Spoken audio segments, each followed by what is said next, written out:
Halo semua, selamat datang kembali di pembahasan kita.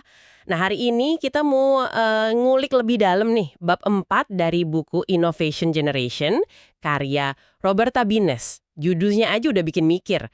Say it like you mean it. Bener-bener soal gimana bahasa kita sehari-hari itu nyambung banget sama cara kita mikir. Dan yang penting juga, gimana kita nemuin ide-ide baru. Iya, bab ini ngasih lihat sudut pandang yang menarik banget ya. Sumbernya jelas dari buku Nes itu, dan kita bakal fokus ke argumen utamanya soal, kekuatan kata-kata itu sendiri. Sebelumnya kan kita udah sempat ngobrolin soal kerangka berpikir atau frames lah ya istilahnya. Itu kan asumsi-asumsi di kepala kita buat memahami dunia.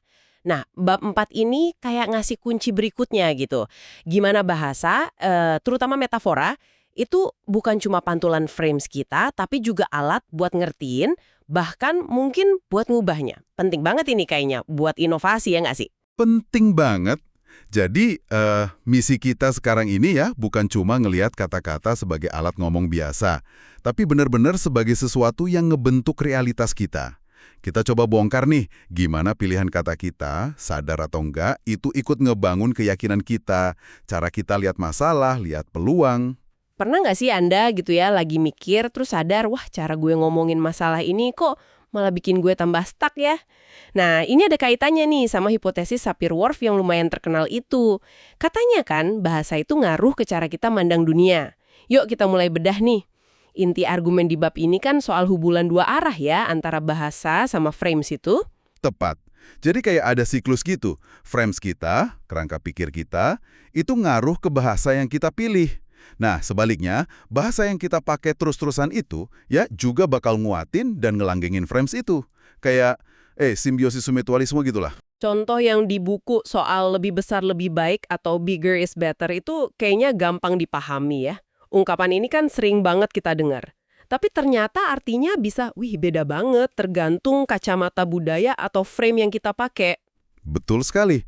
Mungkin di budaya barat ya, frame bigger is better itu langsung nyambungnya ke konsumsi, mobil gedean, rumah gedean, ya pokoknya belanja lebih banyak sekarang. Tapi coba lihat di konteks budaya lain, misalnya beberapa budaya timur. Frame yang sama itu bisa jadi artinya beda. Mungkin malah artinya nabung lebih banyak sekarang biar masa depan aman. Itu kan secara konsep lebih besar juga kan. Atau malah bisa jadi ditolak mentah-mentah karena mereka lebih mentingin frame kesederhanaan. Kalimatnya sama persis, tapi artinya bisa kebalikan gitu. Karena frame dasarnya udah beda. Wah, menarik ini. Berarti bahasa itu bukan cuma kayak cermin pasif ya, tapi dia juga aktif ikut ngebentuk cara pandang kita. Nah, gimana sih persisnya bahasa bisa memperkuat kerangka berpikir ini? Buku ini kan nyebut studi dari Caitlin Fauzi di Stanford. Bisa dijelasin dikit nggak? Studi Fauci ini lumayan cerdas sih desainnya. Dia bandingin orang yang ngomong bahasa Inggris sama orang yang ngomong Spanyol dan Jepang. Mereka semua disuruh nonton video yang sama. Ada video orang sengaja ngelakuin sesuatu, kayak mecahin telur gitu. Ada juga yang nggak sengaja, misalnya nyenggol gelas sampai pecah. Terus, apa temuannya? Nah, yang menarik itu pas ada kejadian yang nggak sengaja, ternyata orang yang ngomong Spanyol sama Jepang itu lebih susah nginget siapa yang ngelakuin dibanding orang yang ngomong Inggris. Kenapa coba? Karena dalam bahasa Spanyol atau Jepang, kalau mau ngomongin kecelakaan, kalimatnya seringnya pasif. Atau nggak nunjuk pelaku langsung. Mereka mungkin lebih gampang bilang kayak, gelasnya pecah, se quebró el vaso gitu ya. Seolah-olah ya pecah aja sendiri. Oh, beda ya sama Inggris yang biasanya lebih aktif. John broke the glass, gitu kan? Nah, itu dia. Jadi struktur gramatikal yang kita pakai tiap hari tanpa mikir, itu ternyata bisa kayak ngelatih otak kita buat fokus ke hal tertentu dan ngabain yang lain. Dalam kasus ini ya fokus ke kejadiannya atau fokus ke pelakunya. Wah, jadi struktur bahasa sehari-hari kita ini bisa ngebentuk kebiasaan otak kita ya. Termasuk cara kita mikir soal sebab akibat, siapa yang tanggung jawab, gitu-gitu. Iya, bisa dibilang gitu. Struktur bahasa yang dominan di satu kelompok itu bisa secara halus ngebentuk kebiasaan kognitif kita. Termasuk ya itu tadi, cara kita ngelihat sebab akibat, tanggung jawab, bahkan mungkin nyalahin siapa. Ini bukan berarti satu bahasa lebih bagus dari yang lain ya, tapi nunjukin aja kalau ada pengaruh dari struktur bahasa ke cara kita mikir.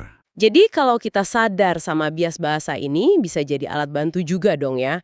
Misalnya pas lagi brainstorming ide baru atau mecahin masalah rumit gitu. Kita bisa nanya ke diri sendiri, ini cara gue ngomongin masalahnya jangan-jangan malah ngebatasin solusi yang kepikiran ya. Tepat sekali. Sadar gimana bahasa kita mungkin ngunci kita di satu sudut pandang, itu langkah awal banget buat bisa lihat dari sisi lain. Dan itu kan penting banget buat inovasi. Contoh lain yang kuat banget nih, soal gimana bahasa ngebentuk persepsi kita tentang ruang. Buku ini kan bahas suku aborigin Australia, Cook Tayore. Ah iya, yang nggak pakai konsep kanan atau kiri itu kan ya? Bener, mereka itu pakainya cuma arah mata angin absolut, utara, selatan, timur, barat. Nggak ada tuh istilah kayak di sebelah kirimu atau geser ke kanan dikit. Semuanya harus pakai mata angin. Ada semut tuh di kaki barat dayamu, misalnya kayak gitu. Kedengerannya ribet ya. Tapi apa dampaknya buat mereka? Dampaknya ke kemampuan orientasi ruang mereka itu, wah luar biasa. Mereka jadi punya semacam kompas internal yang jauh lebih akurat dibanding kebanyakan kita yang biasa pakai sistem relatif kanan-kiri. Anak kecil Cook Tayore aja bisa gampang banyak nunjuk arah utara kapan aja, di mana aja. Coba kita, mungkin bingung kan kalau nggak ada HP atau kompas beneran. Sampai cara nyapaannya juga beda ya? Betul. Salah mereka itu bukan cuma basa-basi doang, tapi seringnya nanya, mau kemana? Where are you going? Dan jawabannya pun pakai arah mata angin. Oh, ke arah tenggara, nggak jauh kok. Coba bayangin, tiap hari dalam ngobrol biasa aja, mereka terus-terusan ngelatih dan nguatin frame orientasi mata angin ini. Ini bukti nyata banget gimana bahasa itu bukan cuma alat deskripsi, tapi aktif ngebentuk pengalaman kognitif kita. Oke, jelas banget. Ini hubungan kuat antara bahasa secara umum sama kerangka berpikir kita. Nah, sekarang kita fokus ke elemen bahasa yang disebut di bab ini sebagai kendaraan utamanya frames, yaitu metafora. Gimana sih metafora ini bekerja? Metafora itu intinya ya, cara kita memahami satu ide, biasanya yang abstrak, dengan cara bandingin atau nyamain sama konsep lain yang lebih konkret, yang lebih kita kenal. Contohnya ya tadi itu, lebih besar ini kan konkret, itu lebih baik ini abstrak. Atau dalam konteks inovasi yang sering banget dipakai kan berpikir di luar kotak, thinking outside the box. Metafora kotak ini langsung bikin kita kebayang ya, ada batasan, ada kungkungan, terus kita perlu ngelewatin itu buat nemu sesuatu yang baru. Jadi metafora itu bukan cuma hiasan kalimat aja dong. Jauh, jauh lebih dari itu. Metafora itu kuat banget karena dia mainnya di level imajinasi sama emosi. Dia menciptakan gambaran di kepala kita, dia nggak cuma mencerminkan asumsi dasar atau frame kita, tapi juga secara aktif ngebentuk dan nguatin cara kita paham soal konsep itu. Metafora itu, ya wujud bahasanya si frames itu. Di buku ini kan dikasih banyak contoh metafora yang kita pakai tanpa sadar, yang diambil dari dunia masak-memasak.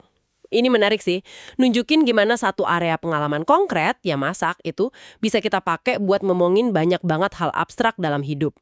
Mungkin kita bahas beberapa contoh yang paling kelihatan gitu. Boleh, boleh. Misalnya nih, ungkapan rencananya setengah matang, half-baked. Ini kan langsung nyamain proses rencana yang belum kelar atau kurang dipikirin sama proses masak yang belum tuntas.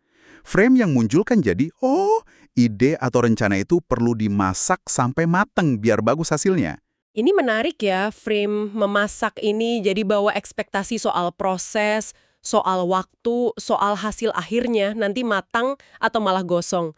Kalau contoh lain gimana? Misalnya yang nyambung ke emosi. Ada tuh contoh, campur tangan mertua membuat pengantin baru mendidih, boiling mad. Nah di sini, marah banget itu disamain kayak air yang udah nyampe titik didih. Metafora ini nggak cuma gambarin intensitasnya ya, tapi juga bawa frame, bahwa emosi itu kayak cairan yang bisa panas terus meluap kalau tekanannya ketinggian. Ini kan beda rasanya dibanding kita cuma bilang mereka marah banget. Aku juga suka contoh yang ini nih. Butuh waktu bagi audiens untuk mencerna sepenuhnya pentingnya poin pembicara. Jadi proses memahami info rumit itu disamain kayak proses nyerna makanan. Ini kan nunjukin kalau paham itu perlu waktu, perlu proses di dalam, nggak bisa dipaksa langsung ngerti gitu aja. Kalau metafora buat situasi susah gimana? Ada ungkapan, saya dalam acar, pickle. Ini kan gambarin situasi kejebak atau susah kayak sayuran yang diawetin di cuka, nggak bisa gerak. Jelas banget ya gambarannya soal keterbatasan sama rasa nggak nyaman. Atau dia terbakar oleh penolakannya. Ditolak secara emosional disamain kayak luka bakar fisik. Ini nunjukin dalamnya rasa sakit itu. nguatin friend kalau interaksi sosial itu bisa bawa resiko cedera. Jadi dari beberapa contoh ini aja udah kelihatan banget ya gimana metafora dari dunia masak ini ngasih rasa sama kedalaman ke bahasa kita.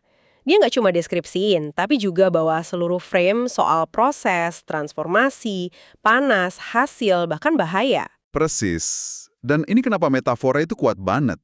Dia nyambung sama pengalaman indera dan emosi kita. Si George Lakoff di bukunya Metaphors We Live By nyebut ini bagian dari rasionalitas imajinatif kita. Metafora itu seringnya lebih ngena, lebih persuasif daripada argumen logis doang, karena dia nyentuh level yang lebih dalam. Lakoff juga ngasih contoh bagus kan soal gimana pilihan metafora itu bisa syarat banget sama muatan emosi dan politik. Kayak bandingin antara alien illegal aliens, sama pengungsi ekonomi, economic refugees. Iya, contoh itu kuat banget sih.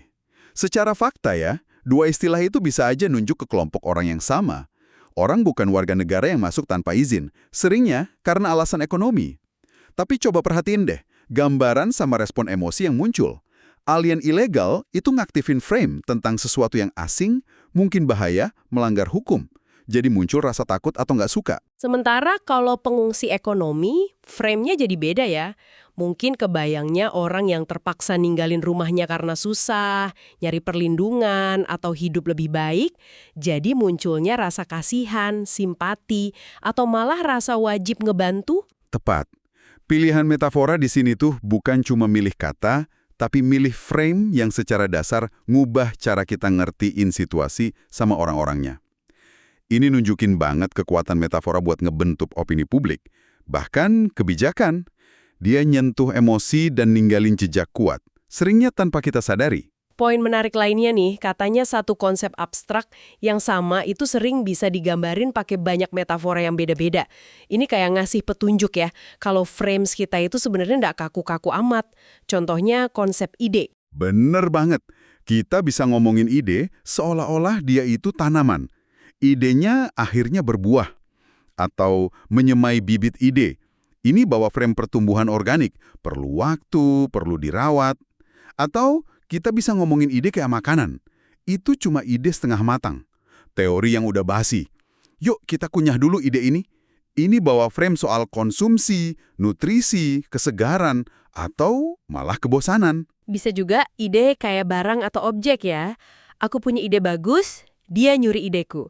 Atau malah kayak fashion, ide itu udah ketinggalan zaman when out of style. Nah, tiap metafora ini, tanaman, makanan, objek, fashion, nawarin cara pandang beda soal sifat ide. Gimana dia muncul, gimana kita berinteraksi sama dia, gimana nilainya ditentuin. Kemampuan satu konsep bisa dijelasin pakai banyak metafora ini, nunjukin kalau otak kita tuh fleksibel sebenarnya. Jadi kenapa sih ini semua penting, apalagi buat konteks inovasi gitu. Buku ini kan nekenin metafora itu penting karena dia nyusun ingatan kita, ngasih warna emosi, dan yang paling penting, dia ngaruhin cara kita lihat dan ngerespon isu-isu krusial. Contoh yang dikasih di buku soal gimana kita nge-frame serangan militer itu relevan banget. Apakah kita nyebutnya pemerkosaan kedaulatan, tindakan jaga keamanan nasional, atau pembelaan terhadap ancaman terorisme? Masing-masing itu kan metafora dengan frame yang beda banget. Dan pilihan metafora ini bakal ngaruh banget ke persepsi publik soal pembenaran, urgensi, sama respons yang pas. Ini berlaku buat isu sosial, politik, ya jelas juga buat bisnis dan sains. Dan bagian yang paling ngasih harapan buat inovasi itu ya kesimpulan bahwa makna metafora itu nggak statis. Dia bisa berubah seiring waktu, dan kita bahkan bisa secara sadar milih atau nyiptain metafora baru buat suatu konsep. Nah, ini dia kunci pentingnya buat para inovator. Kalau metafora ngebentuk cara kita mikir, dan metafora itu bisa diubah, berarti kita punya alat yang kuat banget buat ngelakuin reframing secara sadar. Kita bisa identifikasi metafora dominan yang mungkin ngebatasin cara kita lihat masalah. Perusahaan kita ini mesin yang harus efisien. Wah, ini mungkin ngehambat eksperimen. Terus kita bisa coba ganti pakai metafora lain yang buka kemungkinan baru. Perusahaan kita ini taman, tempat ide-ide tumbuh. Metafora itu bukan cuma deskripsi, tapi bisa jadi katalis buat ngubah cara pandang. Jadi kalau dirangkum nih, bab 4 Say It Like You Mean It, ini nunjukin kalau bahasa dan khususnya metafora itu jauh lebih dari sekedar alat komunikasi biasa. Dia itu kayak arsitek nggak kelihatan buat pikiran kita, ngebangun dan nguatin kerangka berpikir frames yang kita pakai buat ngertiin dunia, seringnya tanpa kita sadar penuh. Dan kesadaran akan kekuatan bahasa yang ngebentuk ini, itu langkah pertama yang penting banget. Dengan sadar gimana kata-kata kita ngeframe realitas, kita bisa mulai nanyain asumsi kita sendiri, ngenalin kotak metaforis kita, dan sengaja nyari cara pandang baru. Dan itu kan intinya proses inovasi. Bener banget. Ngerti gimana bahasa bekerja di pikiran kita itu langkah awal buat bener-bener bisa berpikir di luar kotak, metafora kita sendiri. Nah, sebagai penutup nih, saya mau kasih tantangan kecil buat direnungin sendiri. Coba deh, luangin waktu bentar buat mikir. Metafora apa sih yang paling sering Anda pakai pas ngomong atau mikirin soal tantangan terbesar dalam kerjaan atau hidup Anda sekarang? Apa Anda lihatnya kayak tembok yang harus didobrak, gunung yang harus didaki, badai yang harus dilewatin, teka-teki yang harus dipecahin, atau mungkin tarian yang harus dipelajarin? Coba renungin dikit, gimana metafora dominan itu mungkin secara halus ngebentuk perasaan Anda, strategi Anda, sama ekspektasi Anda soal tantangan itu. Nah, pertanyaan lanjutannya, kira-kira apa ya yang mungkin berubah kalau Anda coba secara sadar ganti metafora itu sama yang lain? Misalnya, dari perang lawan penyakit jadi jalanan menuju kesembuhan. Perspektif baru apa ya yang mungkin kebuka? Wah, itu pertanyaan yang kuat banget dan praktis buat dibawa pulang. Terima kasih banyak sudah menyimak pembahasan mendalam kita kali ini. Sampai ketemu lagi di kesempatan berikutnya ya.